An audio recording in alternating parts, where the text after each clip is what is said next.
Hello बच्चों, आप सभी का आपके अपने यूट्यूब चैनल दियास कुमार में फिर से एक बार स्वागत है।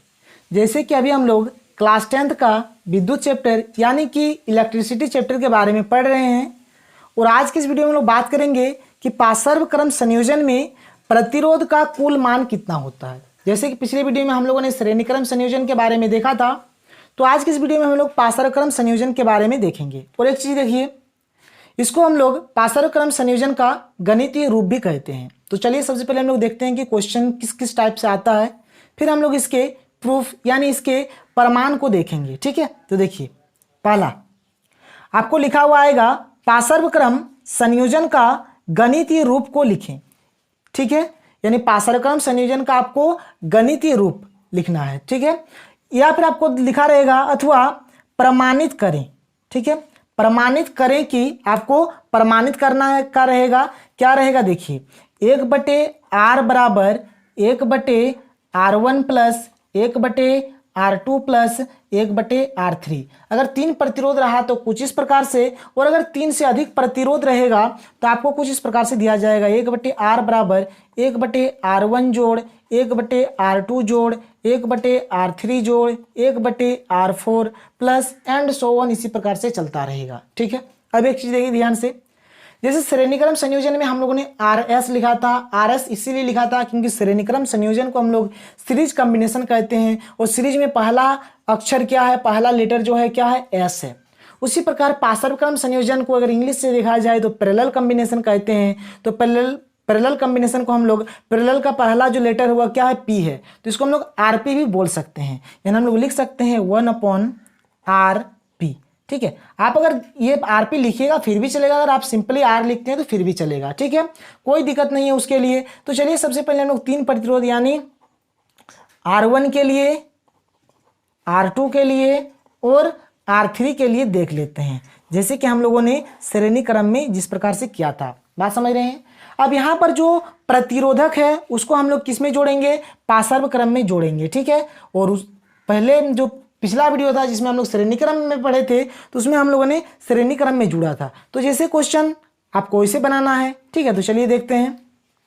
आपको यहाँ पर 3 प्रतिरोधक लेना है। ये रहा हमारा पहला प्रतिरोधक, ये दूसरा प्रतिरोधक,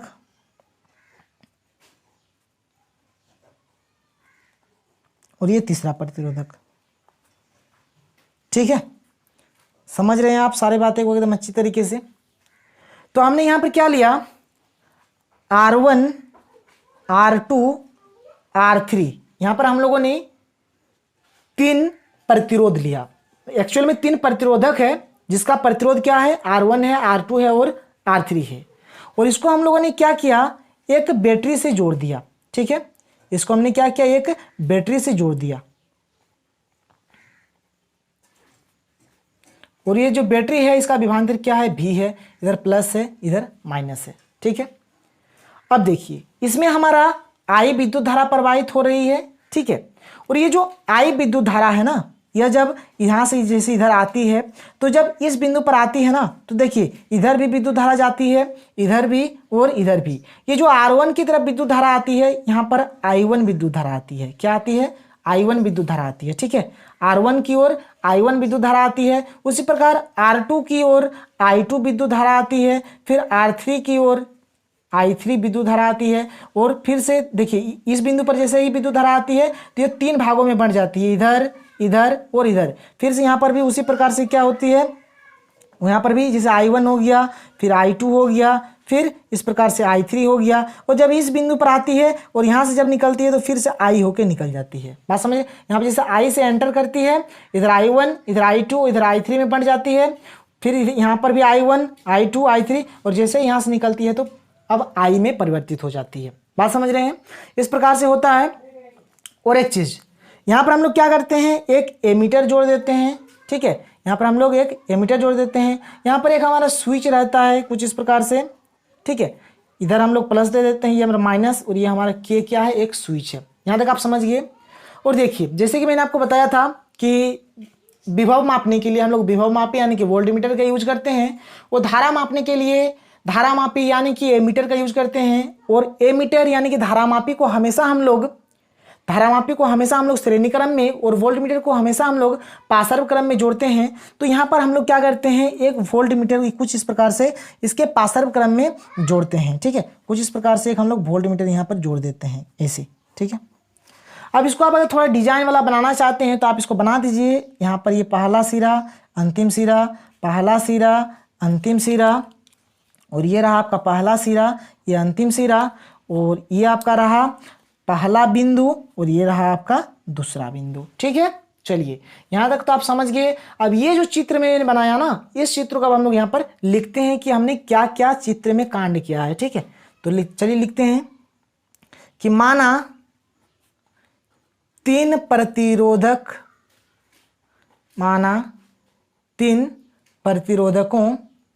प्रतिरोधकों जिनकी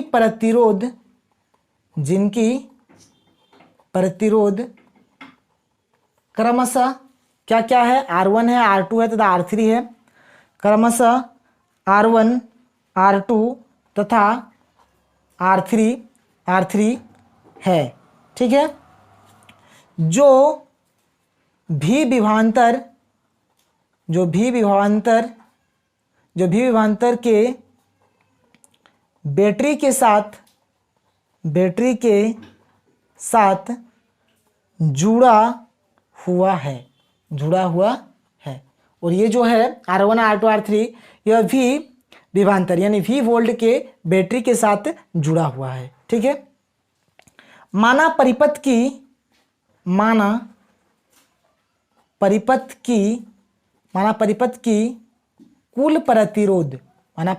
कुल प्रतिरोध R, आप चाहे तो R मानिए या फिर RP मानिए, ये आपके ऊपर डिपेंड करेगा कि आपको मानना क्या है। ठीक है, माना परिपथ की कुल प्रतिरोध RP है। ठीक है, RP है। आगे देखिए, माना परिपथ से होकर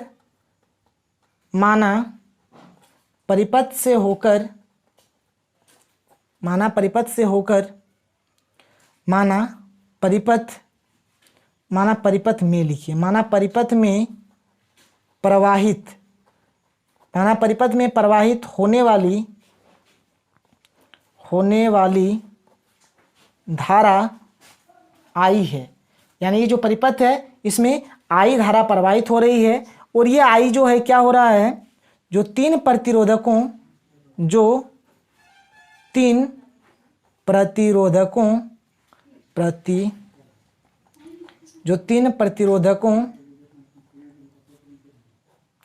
R1, R2, R3 में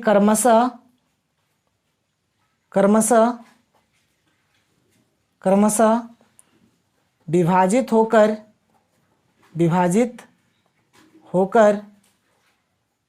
I1, I2 तथा I3 प्रवाहित हो रही है। ठीक है, अतः कुल विद्युत धारा I बराबर I1 plus I2 plus I3, इसका हमने नाम दिया समीकरण नंबर 1। बात समझिए आप, यहाँ पर हम लोगों ने क्या किया, माना तीन प्रतिरोधकों जिनकी प्रतिरोध क्रमशः R1, R2 तथा R3 है, जो भी विभवांतर के बैटरी के साथ जुड़ा हुआ है। माना परिपथ की कुल प्रतिरोध RP है। माना परिपथ में प्रवाहित होने वाली धारा या फिर विद्युत धारा जो बोली आप I है, जो तीन प्रतिरोधकों R1, R2 तथा R3 में क्रमशः विभाजित होकर I1, I2 तथा I3 प्रवाहित हो रही है। अतः कुल विद्युत धारा, देखिए I1, I2, I3 क्या है, I ही तो है ना, यानी इसको अगर टोटल कर देंगे तो क्या मिलेगा आपको, I मिलेगा। तो I बराबर क्या होगी, I1 plus I2 plus I3।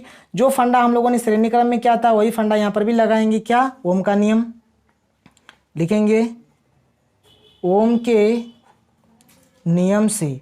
ओम का नियम क्या होता है, V बराबर RI होता है। देखिए जैसे हम लोगों ने श्रेणी क्रम में पढ़ा था तो वहाँ पर कुल विभवांतर था, V बराबर V1 plus V2 plus V3 लिखे थे हम लोग। यहाँ पर अब हमको यहाँ पर क्या मिल रहा है, पार्श्व क्रम में I बराबर I1 plus I2 plus I3 मिल रहा है। यानी आपको यहाँ पर I का मान निकालना है। तो चलिए अगर I का मान निकालें तो I बराबर क्या हो जाएगा, V बटे आर हो जाएगा। बात समझ रहे हैं। अगर हम लोग कुल प्रतिरोध में देखें, ठीक है, तो चलिए एक करके निकालते हैं सबको। किस पर देखें, कुल प्रतिरोध आरपी के लिए, कुल प्रतिरोध आरपी के लिए। अगर कुल प्रतिरोध आरपी में देखें तो देखिए आई देखिए, कुल प्रतिरोध आरपी में अगर देखें तो आरपी का जो कुल प्रतिरोध है उसमें विद्युत धारा क्या है, आई ये है। विभवांतर तो इसमें आपका कोई दिक्कत नहीं है, समान ही है। और ये जो आर है वो क्या है, आरपी है। बात समझ रहे हैं।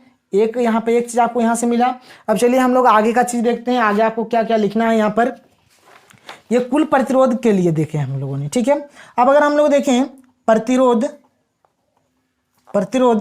R1 के लिए, अगर R1 प्रतिरोध के लिए देखा जाए तो देखिए R1 से I1 विद्युत धारा प्रवाहित हो रही है, इसलिए I1 बराबर क्या हो जाएगा, V/R1 हो जाएगा, क्योंकि यहाँ पर V सेम है, ठीक है।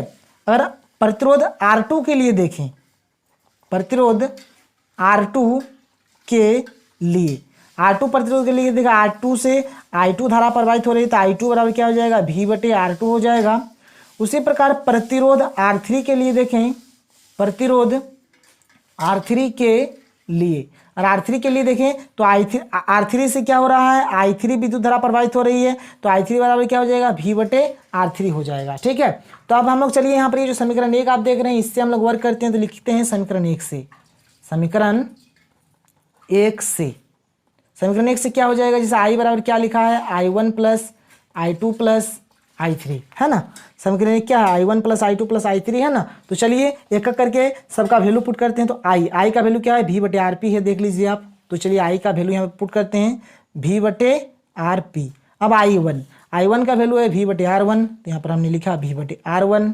I2 क्या है, V/R2, यहाँ पर लिखेंगे V/R2। I3 क्या है, V/R3 है, तो V/R3 हम लोग लिखेंगे।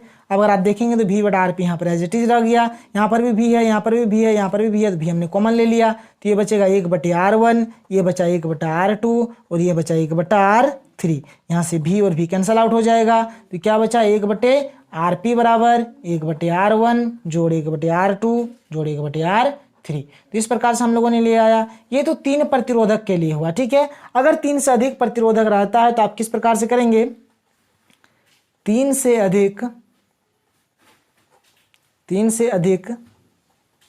प्रतिरोधक